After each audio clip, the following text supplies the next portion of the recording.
மத்திய அரசுக்கு எதிராக கிளர்ச்சியை ஏற்படுத்தவே அனைத்து கட்சி கூட்டம் நடைபெற உள்ளதாக முன்னாள் மத்திய அமைச்சர் பொன் ராதாகிருஷ்ணன் குற்றம் சாட்டியுள்ளார்.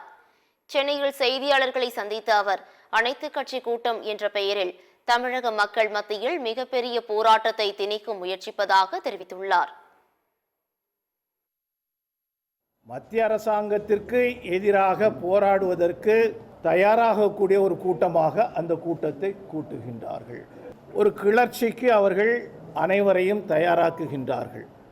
அந்த காலகட்டங்களில் ஆட்சிக்கு வருவதற்காக திராவிட முன்னேற்ற கழகம் என்ன தந்திரங்களை எல்லாம் கடைபிடித்தார்களோ அதே தந்திரங்களை மீண்டும் கொண்டு வரக்கூடிய வகையில் தமிழக மக்கள் மத்தியில் 8 கோடி தமிழர்கள் மத்தியில் ஒரு மிகப்பெரிய போராட்டத்தை திணிப்பதற்காக அவர்கள் நடத்தக்கூடிய கூட்டமாகத்தான் நாம் பார்க்கின்றோம்.